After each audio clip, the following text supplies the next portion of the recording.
Bonjour, aujourd'hui dans Mediafact, l'émission de fact-checking de la rédaction de Mediapart, on va s'intéresser à Nicolas Sarkozy. Souvenez-vous, c'était il y a quelques jours, donc le 16 février. Après 11 heures passées dans le bureau du juge, Nicolas Sarkozy quitte le pôle financier peu après 21 heures. L'ancien président de la République ressort avec une nouvelle mise en examen. Cette fois-ci, la justice lui reproche un financement illégal de sa campagne présidentielle de 2012. Et ces images en rappellent d'autres, très précisément le 1er juillet 2014. Nicolas Sarkozy a été mis en examen cette nuit pour recel de violation du secret professionnel, trafic d'influence actif et corruption active au terme de 15 heures de garde à vue. La justice cherche à déterminer si l'ancien président français a utilisé un réseau d'informateurs au sein de la justice et de la police pour obtenir des renseignements concernant les procédures le visant. Donc en moins de 2 ans, l'ancien président de la République a été mis en examen 2 fois. La première fois dans l'affaire dite des écoutes, plus connue sous le nom d'affaire Bismuth, et donc très récemment dans l'affaire du dépassement du plafond autorisé de son compte de campagne pour la présidentielle de 2012, plus connue, elle, sous le nom d'affaire Big Malion, du nom de la principale entreprise prestataire de sa campagne. Alors immédiatement, comme d'habitude, les sarkozystes sont montés au créneau pour défendre leur champion, en évoquant toutes sortes d'arguments, des affirmations, des éléments de langage même, qu'on va vérifier aujourd'hui avec Mathilde Mathieu, journaliste à Mediapart. Bonjour. Bonjour.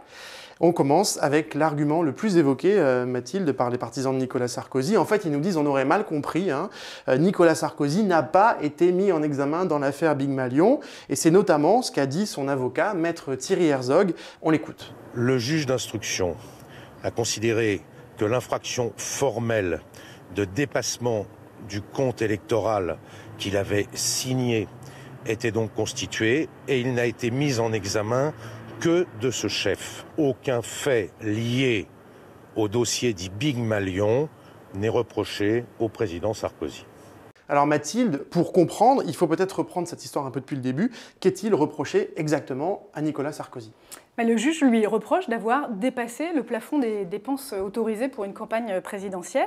C'est une infraction qui est dans le code électoral et qui prévoit, dans ce cas-là, 1 an d'emprisonnement et 3 750 € d'amende.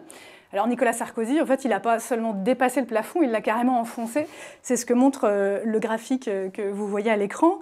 En vert, c'est les dépenses que le candidat a déclarées officiellement.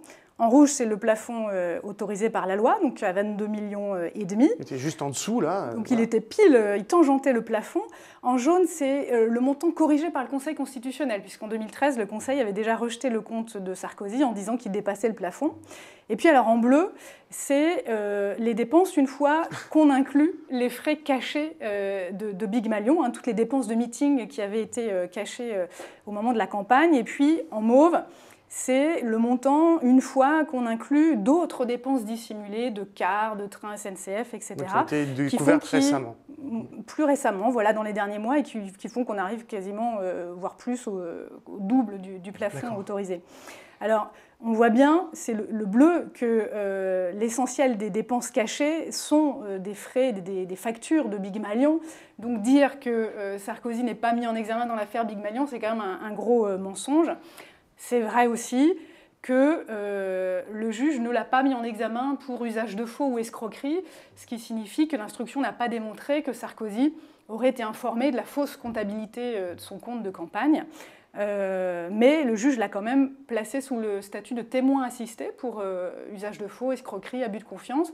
Témoin assisté, ça veut dire qu'il existait des indices rendant vraisemblable le fait que Sarkozy ait commis ces infractions. Alors, autre argument, très souvent entendu, Nicolas Sarkozy, nous dit-on, nous disent ses proches, serait mis en fait en examen à cause de rien, à cause d'une seule petite signature au bas de son compte de campagne. Alors, de fait, le compte de campagne qui a été déposé Nicolas Sarkozy l'a bel et bien signé, mais sa ligne de défense, finalement, c'est de dire en fait, ça m'engage pas, c'était qu'une formalité administrative. Autrement dit, Mathilde, il aurait signé sans rien connaître et donc, surtout, sans rien cautionner. Alors c'est effectivement ce qu'il déclare au juge le 16 février au pôle financier. Mediapart a consulté le procès-verbal, voilà ce qu'il dit exactement. Qu'est-ce qui est engagé dans ma signature ? Ma responsabilité administrative. Il y a un monde entre la responsabilité administrative et la responsabilité pénale. Responsabilité pénale, c'est avoir voulu sciemment violer la loi. Y a-t-il un élément ou le plus petit indice que j'ai eu l'intention de violer la loi ? À ma connaissance, non. Alors, il est faux de dire que le juge Tourner l'aurait simplement mis en examen parce qu'il a paraphé un document comme une formalité administrative. D'ailleurs, si c'était le cas, on aurait pu mettre Nicolas Sarkozy en examen dès l'été 2013, quand le Conseil constitutionnel dit que son compte dépasse le plafond autorisé. En fait, si le juge le met aujourd'hui en examen, c'est parce que l'instruction a révélé que les experts comptables de sa campagne avaient lancé des alertes sur le rythme des dépenses dont Nicolas Sarkozy n'aurait pas tiré toutes les conséquences. Alors dans le dossier, qu'est-ce qui le montre ? Notamment une note du 7 mars 2012 qui est rédigée par l'expert comptable de la campagne, adressée à Guillaume Lambert, c'est le directeur de campagne à l'époque, Guillaume Lambert qui s'est souvenu devant le juge en avoir parlé à Nicolas Sarkozy. Or, que dit cette note, entre autres, qui est assez alarmiste ? Ceci, précisément, les dépenses budgétées sont d'ores et déjà supérieures au plafond légal. On est le 7 mars 2012, bien avant le premier tour. Alors, qu'est-ce qui se passe après cette alerte ? Nicolas Sarkozy a réclamé de passer à une réunion publique par jour, ce que les enquêteurs ont décrit comme une demande d'accélération de la campagne. Et ce qui le montre dans le dossier, c'est une trouvaille des enquêteurs. C'est un mail qui date d'une semaine après l'alerte, le 17 mars 2012. Il est rédigé par Éric Césari, à l'époque c'est le directeur général de l'UMP, et il est envoyé au directeur de la campagne, Guillaume Lambert, et à Jérôme Lavrieux, directeur de campagne adjoint. Et que dit ce mail ? Jérôme et moi, nous avons bien pris note du souhait du président de tenir une réunion publique chaque jour à partir de la semaine prochaine. C'est la raison pour laquelle le juge, lorsqu'il dicte à Nicolas Sarkozy les raisons de sa mise en examen, utilise la formulation suivante. Vous êtes mis en examen, je cite, pour avoir dépassé le plafond en engageant des dépenses sans tenir compte des deux alertes adressées par les experts comptables. C'est ça, donc on est dans une sorte d'entre-deux. On ne peut pas être certain, affirmer avec certitude que Nicolas Sarkozy a bien eu ces alertes, et en même temps, il y a un faisceau de présomption qui laisse penser qu'il a bien eu ces alertes. Qu'il a négligé ces alertes. Voilà. Alors, chez les proches de Nicolas Sarkozy, on a aussi beaucoup entendu un autre argument, il y a beaucoup d'arguments qu'on entend. Le Conseil constitutionnel, nous disent-ils, l'a déjà sanctionné pour le dépassement de son compte de campagne. Donc en gros, c'est pas la peine d'aller plus loin, tout est réglé aux yeux de la justice. Et là encore, c'est ce qu'a dit très clairement l'avocat de Nicolas Sarkozy, Thierry Herzog. Et là encore, le soir même de la mise en examen de Nicolas Sarkozy, on regarde. Je rappelle que le Conseil constitutionnel, par une décision définitive qui s'impose à toutes les juridictions, d'ordre judiciaire notamment, a déjà jugé ce dépassement de ce compte de campagne en accordant ou en infligeant cette pénalité de dépassement qui avait déjà été réglée. Donc Mathilde, dans cet extrait, Thierry Herzog est très clair. Il dit il y a eu une décision de la commission des comptes de campagne en décembre 2012 qui a estimé que Nicolas Sarkozy avait dépassé le plafond, qui a été confirmée en juillet 2013, cette décision, par le Conseil constitutionnel. Mais bon, voilà, c'est réglé, on ne peut plus rien lui reprocher. Est-ce que c'est vrai, est-ce que c'est faux ? Alors c'est une question difficile à trancher. Il est sûr que personne n'a jugé qu'il était coupable au sens propre du terme. Mais visiblement, Herzog envisage une requête en nullité, de contester la mise en examen de Nicolas Sarkozy, en faisant référence au principe selon lequel une personne ne peut pas être jugée deux fois pour les mêmes faits, un principe qu'on appelle le non bis in idem.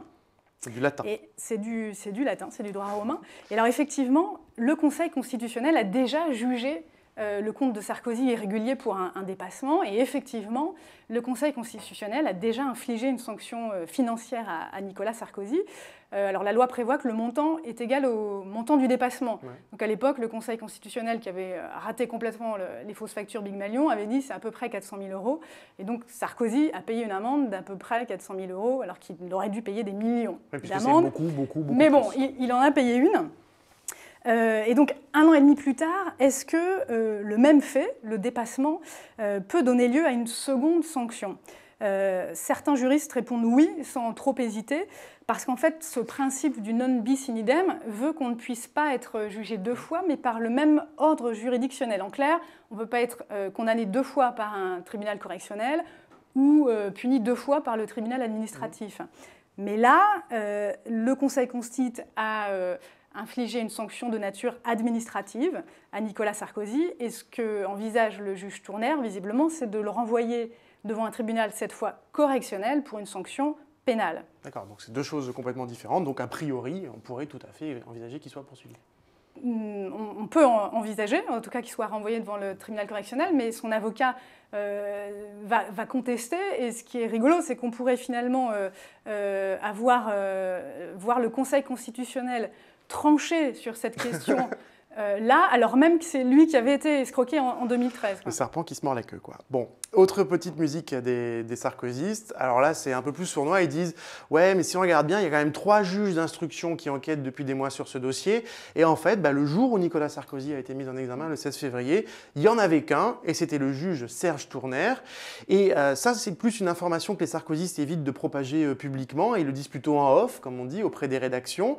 Et d'ailleurs, cette information ou cette affirmation est reprise parfois à l'antenne dans certaines rédactions, comme ici par exemple à l'antenne de BFM TV. Il y a un désaccord entre les 3 juges d'instruction. En fait, Serge Tournaire était le seul favorable à une mise en examen de Nicolas Sarkozy, contrairement à Roger Leloir et Renaud Van Ruymbeck. Mathilde, le fait que les 3 juges d'instruction ne soient éventuellement pas d'accord, d'abord, est-ce que c'est vrai? Et si c'est vrai, qu'est-ce que ça change? D'abord, ça ne change rien, un juge suffit. Voilà. Et puis ce qu'il faut rappeler pour commencer, c'est que les sarkozystes n'aiment guère Serge Tournaire parce que c'est le juge qui a placé Nicolas Sarkozy sur écoute dans un tout autre dossier. C'est l'affaire du financement libyen. Écoute qui, par ricochet, ont provoqué sa mise en examen dans l'affaire dite Bismuth. Voilà, donc le juge Tournaire n'est pas en odeur de sainteté chez les sarkozystes.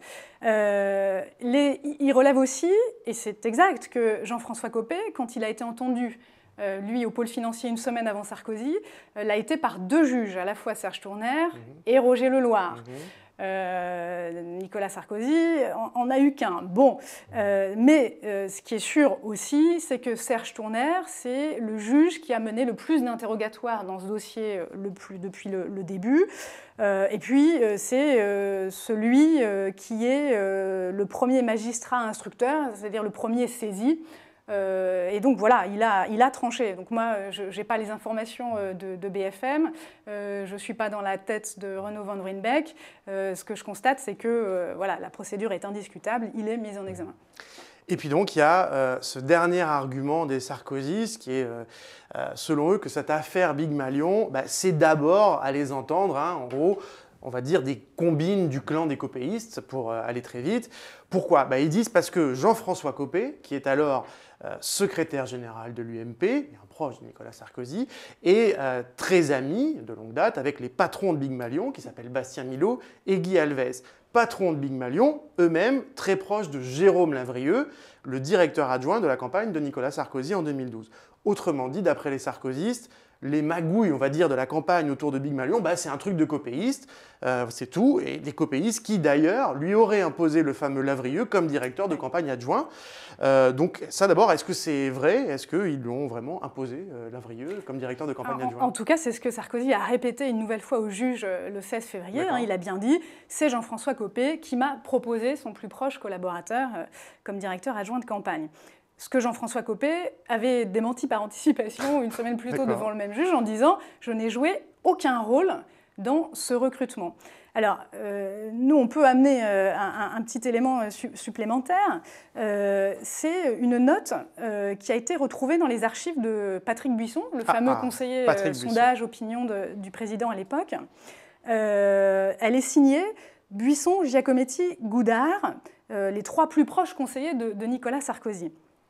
Et que dit cette note qui est adressée à Nicolas, qui date du 1er mars 2012 ? Après en avoir discuté tous les 3, nous te recommandons de donner à Lavrieux une mission de directeur adjoint de la campagne. Le punch, la rage du combat, c'est Lavrieux, nous en avons besoin. Ah bon. Alors, moi, je ne sais pas si Nicolas Sarkozy a lu cette note. Ce qui est sûr, c'est qu'elle montre bien que Jean-François Copé n'a pas été le seul à songer à Lavrieux et que 3 des plus proches collaborateurs de Nicolas Sarkozy, à l'époque, ont poussé aussi Lavrieux. Bon, et en tout cas, en attendant, devant les juges, Nicolas Sarkozy a mis beaucoup de choses, on va dire, sur le dos des copéistes. Et notamment, il accuse les patrons de Big Malion, dont la filiale meeting s'appelle Events, hein, la filiale d'organisation des meetings, d'avoir fait du gras, on va dire, sur sa campagne. Et à l'entendre, s'ils ont dû faire des fausses factures et faire payer une partie des meetings par l'UMP, c'est parce qu'ils étaient bien trop chers. Et oui, devant le juge, Sarkozy déclare que le chiffre d'affaires d'Event passe de 4 millions en 2011 à 20 millions en 2012. Il s'étonne des bénéfices distribués l'année suivant la campagne, en 2013. Il dit même, ils ne se sont pas gênés. Monsieur Attal, donc lui c'était le patron de la filiale Meeting, il s'est récupéré 625 000 € et il pose la question à qui profite le délit. Donc à l'entendre, en fait, il aurait été victime de toute cette affaire, victime d'un détournement de fonds par les copéistes. Il va même plus loin dans son interrogatoire, puisqu'il suggère, alors sans le dire expressément bien sûr, qu'il aurait pu y avoir une entente entre les patrons de Big Malion et Jean-François Copé. Il déclare ceci: « Il y a eu une polémique lorsque j'ai déclaré à la police que partout où il y avait Jean-François Copé, il y avait Big Malion. Mais il n'y a pas lieu de polémiquer, c'est la vérité. Jean-François Copé était président du groupe UMP à l'Assemblée de 2007 à 2010. Qui était le prestataire du groupe à l'époque? Big Malion.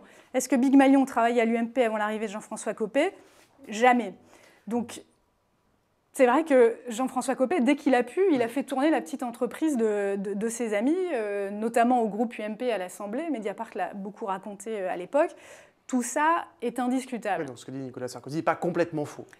En tout cas, sa théorie, elle se heurte pour l'instant à ce qu'il y a dans le dossier d'instruction, puisque l'instruction n'a pas révélé que les bénéfices de Big Malion seraient allés alimenter une caisse noire de Jean-François Copé pour une éventuelle candidature à la présidentielle, en tout cas à ce stade de l'instruction.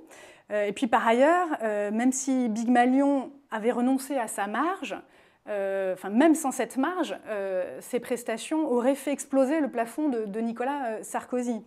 Et puis mieux encore, l'instruction montre qu'une seconde agence de com, qui s'appelle Agence Publique, qui a travaillé en tandem avec Big Malion sur notamment Villepinte, elle a pris une marge, elle, de 40% d'après les enquêteurs. Or, cette agence, c'est celle que les sarkozystes eux-mêmes avaient choisie et imposée. Donc, c'est bien de s'étonner sur la marge de Big Malion, mais ce n'est pas les seuls. Voilà. Et puis, encore plus étonnant, cette facture de Villepinte, d'agence publique pour le meeting de Villepinte, elle a aussi disparu. Elle n'apparaît pas dans le compte de campagne. Alors, que répond Sarkozy quand on lui demande « mais comment ça se fait que cette facture-là se soit évaporée ?» comme finalement beaucoup d'autres, on l'a dit tout à l'heure, de CAR, SNCF, etc. Comment ça se fait que l'expert comptable de votre campagne en a visiblement escamoté toute une liasse? Sarkozy répond « pagaille, légèreté, incompétence », ce sont ses mots. Alors, il ne parle pas de sa légèreté à lui, bien sûr, pas de son incompétence, c'est toujours celle des autres. Oui, donc la légèreté, pagaille, incompétence de la campagne en général, ce qui permet aussi de diluer son rôle dans tout ça. Ah, c'est aucune remise en question. Alors, tout ça va-t-il gêner Nicolas Sarkozy pour 2017 C'est quand même la question politique. Bah non, en fait, répond son avocat, le fameux Thierry Herzog, encore lui. On va regarder cette dernière vidéo. Dois-je vous rappeler quand même qu'être mis en examen n'empêche pas d'être candidat à l'élection présidentielle, car il y a la présomption d'innocence. Mais je vais vous dire une chose plus importante encore, avoir été condamné n'empêche pas d'être candidat à la primaire. Et d'ailleurs, on remarque au passage le petit tacle à Alain Juppé, l'air de rien, comme ça. Alain Juppé qui a été condamné en 2004 à 14 mois de prison avec sursis et 1 an d'inéligibilité dans l'affaire des emplois fictifs de la ville de Paris. Bon, mais bon quand même, contrairement à ce que dit Thierry Herzog, ces deux mises en examen vont quand même être un vrai problème politique et peut-être même judiciaire pour Nicolas Sarkozy d'ici 2017. D'autant qu'à ce jour, il faut quand même le rappeler, on en a parlé récemment dans Mediapart, 32 de ses proches, dont d'ailleurs le fameux Thierry Herzog, qu'on voit sur toutes ces images, l'avocat de Nicolas Sarkozy, sont mis en cause par la justice dans tout un tas d'affaires. Affaire Big Malion, affaire Karachi, sondage de l'Élysée, Kazakh-Gate, affaire Bismuth, arbitrage truqué de Bernard Tapie, affaire Bettencourt, prime en liquide du ministère de l'Intérieur, et on en a passé 2 ou 3. Voilà, donc il y a comme ça, on peut dire, un faisceau judiciaire autour de Nicolas Sarkozy. Voilà, c'est la fin de ce Mediafact spécial Big Malion et Nicolas Sarkozy. Merci beaucoup Mathilde de nous avoir éclairés et à très vite sur Mediapart.